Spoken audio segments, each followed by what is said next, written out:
Salve, salve, meus caros alunos. Aqui quem vos fala é o professor Luiz Virgílio e retornamos dando sequência às nossas aulas de Introdução ao Estudo do Direito e Legislação Social. Hoje iniciando a apresentação dos direitos fundamentais em espécie. É importante recordarmos que já tivemos oportunidade de, além de visualizarmos e entendermos os principais conceitos e distinções que nos dão acesso ao conteúdo jurídico, já entendemos a Constituição como elemento central para a criação e composição de um sistema jurídico, de um ordenamento jurídico. Vimos aí tanto a Constituição como elemento hierárquico deste ordenamento, naquele modelo piramidal que tratamos na aula respectiva, assim como a Constituição como um elemento significante, que dá conteúdo, que atribui conteúdo e significado ao ordenamento, tal qual a metáfora orbital naquela aula referida. Tivemos também a oportunidade de identificar o caminho normativo, o caminho de criação legislativa de uma Constituição, como ela é composta, partindo lá dos princípios constitucionais fundamentais, para então termos os princípios constitucionais gerais, destes um caminho de especialização, de afunilamento e direcionamento desses valores principiológicos para os princípios constitucionais especiais, e então um conjunto de regras constitucionais. Esse conjunto de regras e princípios nos fornece o elemento normativo da Constituição. Quando tratamos dos princípios constitucionais gerais, estamos nos referindo aí aos direitos fundamentais. E dentre esses direitos, trataremos aqui nessa sequência de aulas agora dos principais direitos fundamentais, daqueles mais relevantes, de núcleo mais essencial ao ordenamento, à Constituição, à sociedade, ao indivíduo, que estão elencados no caput do artigo 5º, tratando dos direitos à vida, à liberdade, à igualdade, à propriedade e à segurança. Ou seja, o conjunto de valores que indicam qual é a estrutura normativa, a base principiológica, a base valorativa sobre a qual está erigido o sistema constitucional vigente na sociedade e para o Estado brasileiro. Quando nós tratamos dos direitos fundamentais, é só importante nós voltarmos a uma distinção que brevemente apresentamos quando tratamos da teoria da Constituição, mas que aqui a gente vai só identificar com mais clareza os principais aspectos para que a gente possa então avançar no conteúdo específico do direito à vida, que será o tema da aula de hoje. Quando nós falamos em direitos fundamentais, nós apresentamos ao momento oportuno uma série de características que nos permitem aproximar a ideia de direito fundamental e entender do que significa essa adjetivação de fundamentabilidade que nós damos a um direito. Dentre aquelas várias características, 8 ou 9 características que nós apresentamos, duas delas são importantes que rememoremos agora, quando nós dizíamos que o direito fundamental é um direito que é complementar. A complementariedade é uma característica própria dos direitos fundamentais. Ou seja, um direito fundamental complementa o conteúdo do outro direito fundamental. Nós não podemos pensar num direito sem a complementação de um outro. Vida não é vida sem liberdade. Liberdade não é liberdade sem a vida e sem a igualdade. Ou seja, cada um desses direitos fundamentais em si podem ser apreendidos, podem ser conhecidos, podem ser garantidos, mas eles só fazem sentido quando um complementa o outro, para dar inteira noção, o inteiro conjunto de valor que aquele direito está ali preservando. Da mesma forma que são complementares, nós dizíamos há um momento que os direitos fundamentais são interdependentes. Ou seja, para a segurança e efetividade de um direito, eu preciso que os demais direitos também estejam sendo garantidos. Isso é importante lembrar dessas duas características, porque nós vamos ver que ao estudarmos individualmente cada um destes direitos, nós vamos nos deparar com situações em que o conteúdo deste direito não é absoluto, no sentido de que não encontra limites, de que não encontra restrições, de que não encontra contornos. Nós temos que entender que os direitos constitucionais, de alguma forma, podem sofrer limitações em sentido amplo. E essas limitações, que seriam, de alguma forma, um mecanismo de diminuição, de controle, de delimitação do direito, podem ser entendidos em sentido estrito a partir de três conteúdos, três conceitos: da restrição ao direito fundamental, da limitação ao direito fundamental e da conformação. Qual é a diferença entre restrição, limitação e conformação? Quando a gente pensa, e para ficar bem simples a distinção, quando nós pensamos em restrição, nós estamos falando no impedimento do exercício.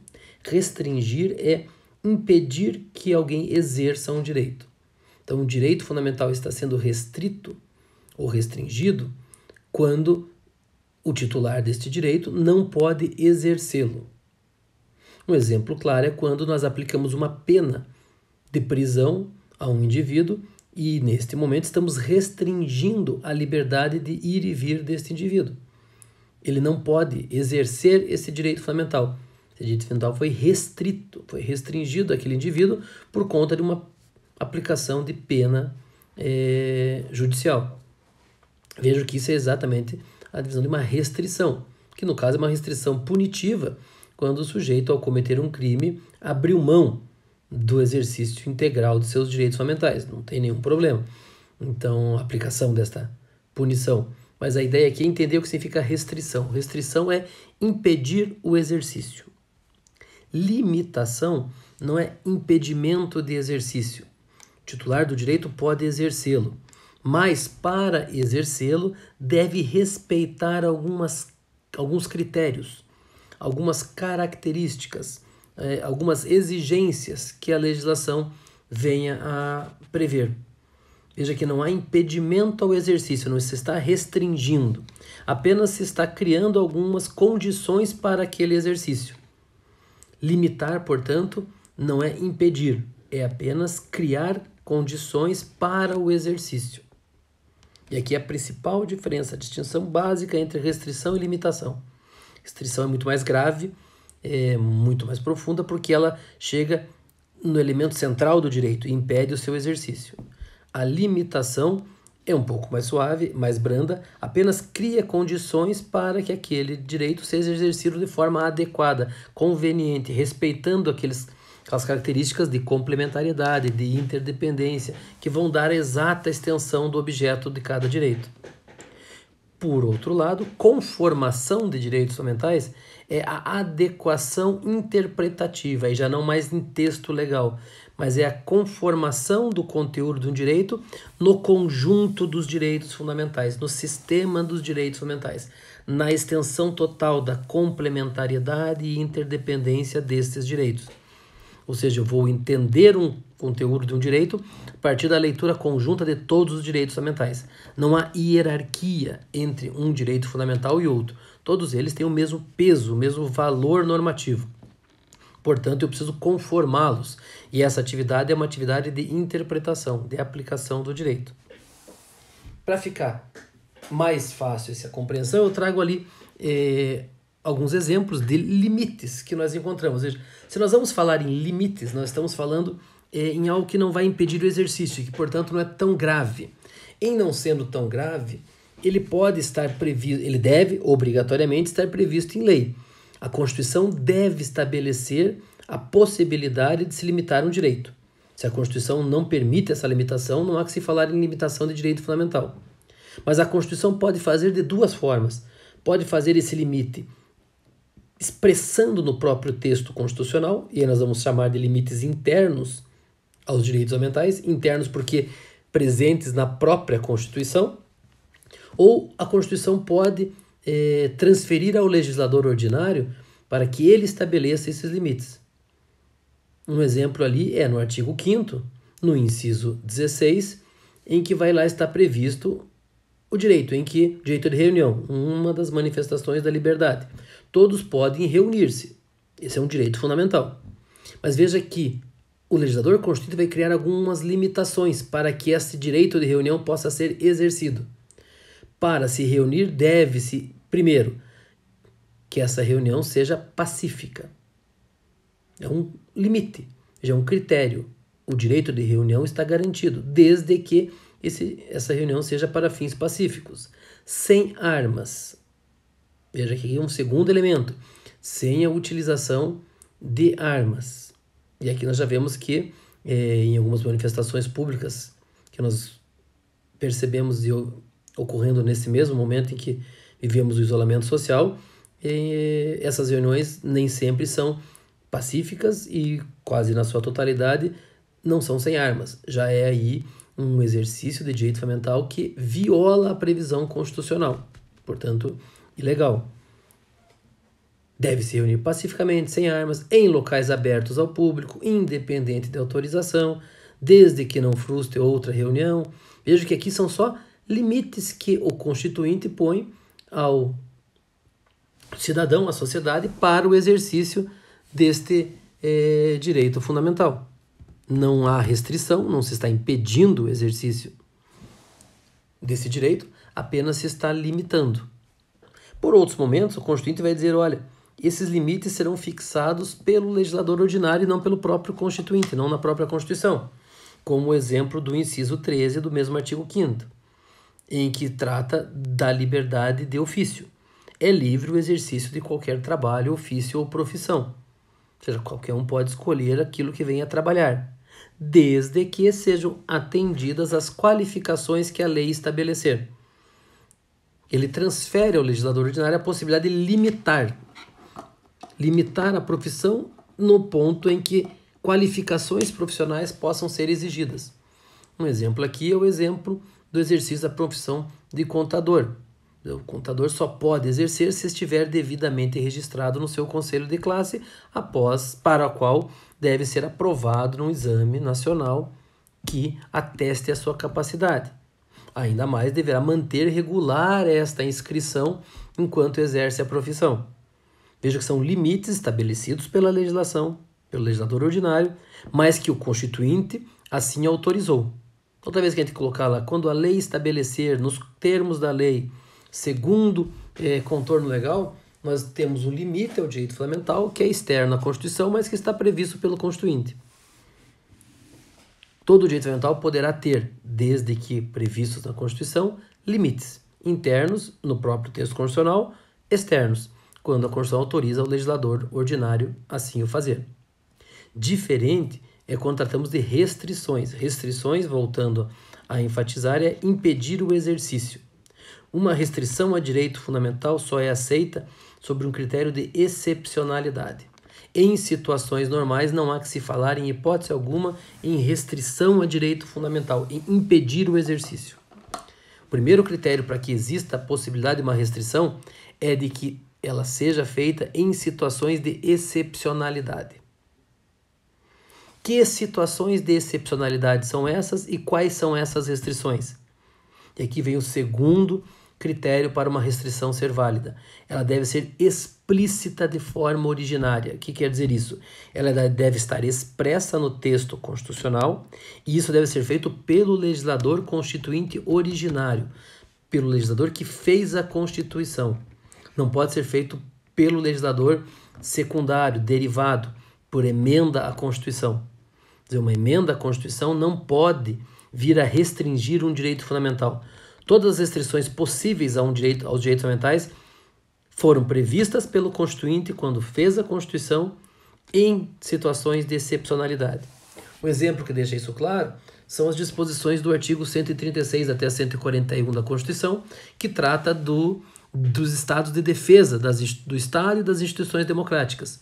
As possibilidades de declaração de estádio de defesa e estádio de sítio, que o presidente da República pode utilizar em situações excepcionais, desde que comprovados os requisitos para esta declaração.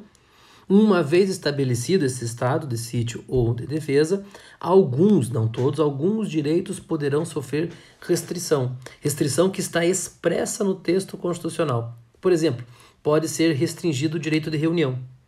Não poderão mais ter direito de reunião.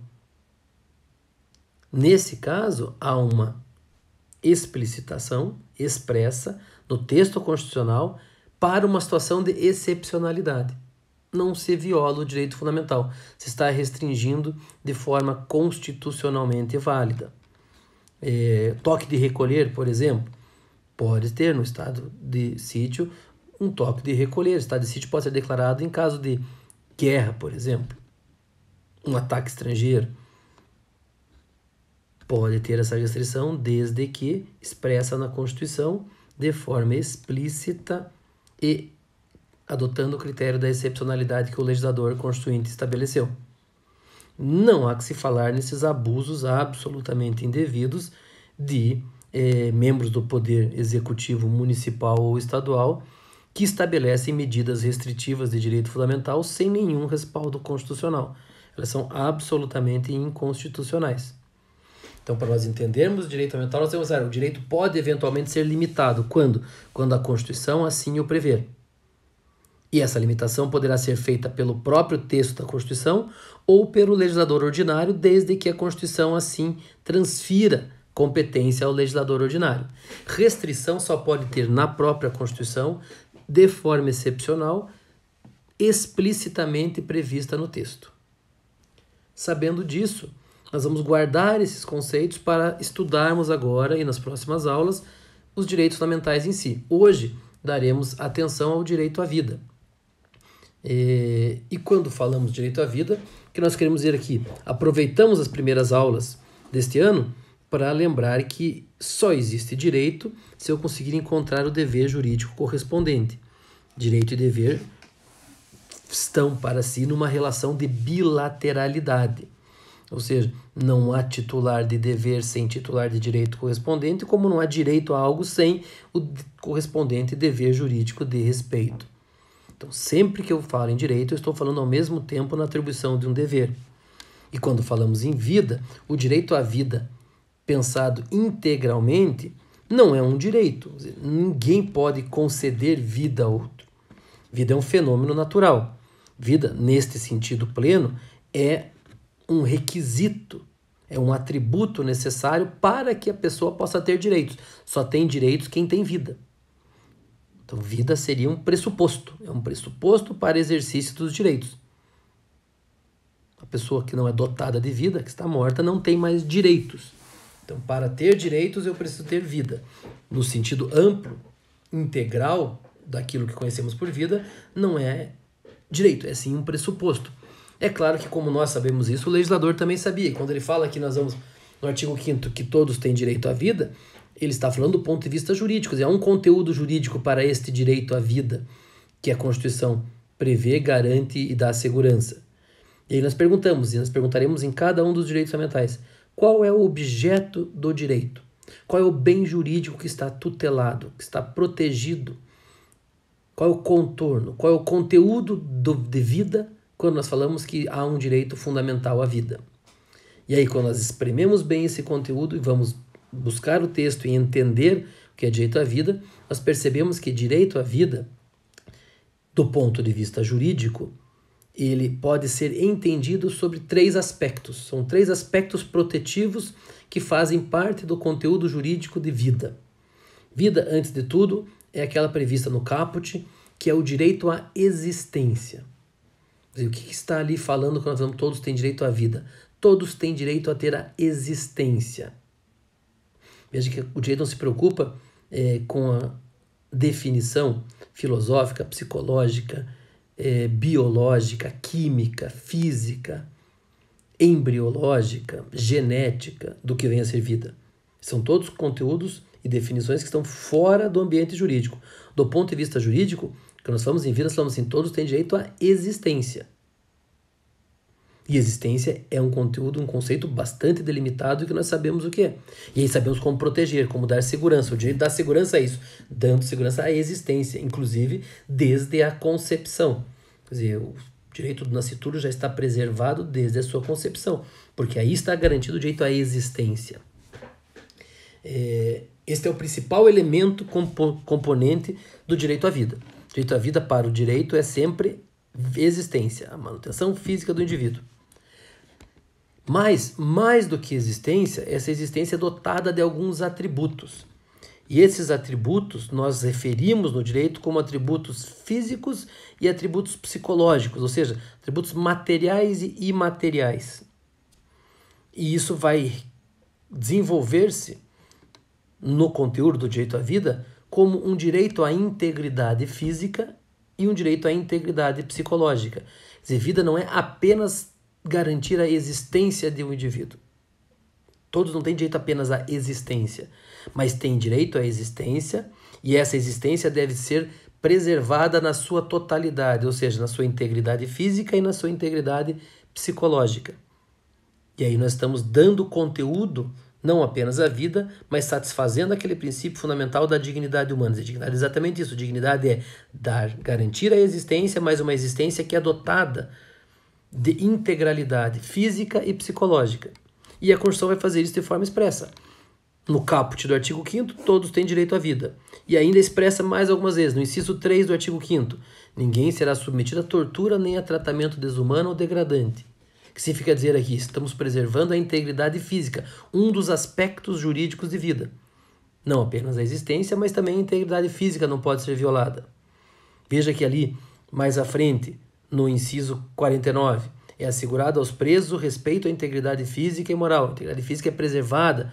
Quando você prende alguém, você está aplicando uma medida punitiva de restrição ao direito de liberdade de ir e vir. Não está restringindo a vida. Portanto, aqui não está limitando esse exercício, está apenas assegurando a sua integridade física. Mas lá no artigo 199, parágrafo 4º da Constituição, o Constituinte vai dizer, olha, tem situações que podem ser limitadas. Veja, não há restrição. Lembra que a restrição é sempre expressa. Nunca é implícita. É sempre feita pelo texto constitucional, nunca pelo legislador ordinário. E aqui uma limitação. O direito à vida vai dizer, olha, a lei disporá, o legislador ordinário poderá criar condições e requisitos que venham a facilitar a remoção de órgãos, de tecidos e substâncias humanas para fim de transplante, pesquisa e tratamento. Veja, aqui nós estamos falando aí, neste respeito à integridade física, a forma pela qual isso poderá ser realizado, uma limitação à integridade física. A pessoa vai doar um rim, por exemplo. Eu estou violando a sua integridade física, não estou restringindo o seu direito à vida, mas estou, de alguma forma, limitando. Em que condições essa limitação é válida? Nas limitações que a lei estabelecer. Então, veja que vida é existência, vida é integridade física, vida é também integridade moral ou integridade psicológica, o aspecto imaterial da existência humana. E a mesma forma, com a mesma força, a Constituição preserva como direito fundamental vida na dimensão moral e psicológica. Lá no inciso 5º, vai dizer a Constituição que é assegurado a todos o direito de resposta, sempre proporcional ao agravo, quando você tem o quê? Violação, causa um dano material, moral ou à imagem. Veja que o dano não é apenas material, não é porque alguém destruiu algo que lhe pertence, mas é um dano moral ou um dano à imagem que macule esse elemento imaterial do ser humano. No inciso 10, mantém ainda a Constituição mais uma dimensão da integridade moral, nos dizendo que é inviolável para cada indivíduo a sua intimidade, vida privada, honra e imagem. Veja que são aspectos não materiais, não físicos, mas aspectos psicológicos e morais da composição imaterial do ser humano, que são preservados porque fazem parte do conceito de vida. Vida, portanto, possui essas três dimensões. A dimensão da existência, a dimensão da integridade física e a dimensão da integridade moral. Eu posso ter, eventualmente, restrições e limitações desse direito, nos limites e nas formas pelas quais a gente apresentou no início dessa aula. Quando falamos em vida, os temas que podem trazer alguma discussão a respeito de limitações e restrições seriam os tópicos relacionados à pena de morte, eutanásia e aborto. Veja que os três são espécies de restrição ao direito à vida. Direito à vida na sua dimensão de existência. Não é na sua dimensão de integridade física, nem de integridade moral e psicológica. É maior ainda. Eu estou restringindo, impedindo o exercício de um direito, o direito à existência, o direito à vida, se eu aplicar pena de morte, se eu realizar a eutanásia ou se eu praticar o aborto. Como que nós tratamos juridicamente isso? Tratamos juridicamente aplicando os conceitos de restrição e limitação. É possível restrição a direito fundamental? Sim, é possível. Quando? Em situações de excepcionalidade. Mais ainda, em situações de excepcionalidade, desde que previstas pelo legislador constituinte originário de forma expressa na Constituição. Nós temos isso, por exemplo, para a pena de morte? Temos. A Constituição vai dizer que, em casos de guerra declarada, alguns crimes previstos pela Constituição, como, por exemplo, o crime de traição, poderá ser apenado com pena de morte. É uma situação excepcional? Cumpre o critério da excepcionalidade. Nós estamos num estado excepcional de guerra declarada. Cumpre o critério da previsão expressa? Cumpre, está expresso no texto constitucional de forma inequívoca. Logo, é uma restrição ao direito fundamental válida. Então, nós podemos ter a aplicação da pena de morte nestas condições. Em outras condições é possível? Sob hipótese alguma, não é possível.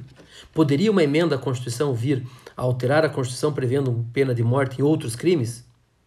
Não poderia. Veja que a restrição só pode ser feita pelo legislador constituinte originário, por aquele legislador que fez a Constituição. Então não há que se falar mais em emenda à Constituição que venha restringir o direito fundamental. Está protegido lá pelo artigo 60, parágrafo 4º da Constituição, que impede qualquer emenda que restrinja direito fundamental. Eutanásia, da mesma forma, é restrição a direito fundamental, ao direito à existência. Aborto, da mesma forma, é restrição ao direito fundamental à existência. Então não há que se falar em ampliação de rol, nem em descriminalização de uma conduta que a Constituição já prevê em garantia e segurança na sua integralidade, em todas as suas dimensões juridicamente abarcáveis. Existência, integridade física e integridade moral. Quando falamos em direito à vida, é disto que falamos na Constituição. Não é de conceder a vida integralmente, mas é proteger e garantir estas dimensões, esses aspectos de vida. Este é o direito fundamental à vida. Aproveitamos para, mais uma vez, colocar-nos à disposição de todos para qualquer dúvida, comentário ou sugestão. Conte com o nosso apoio e aqui estão sempre os contatos para que possam fazer, se assim entenderem necessários. Um grande abraço a todos.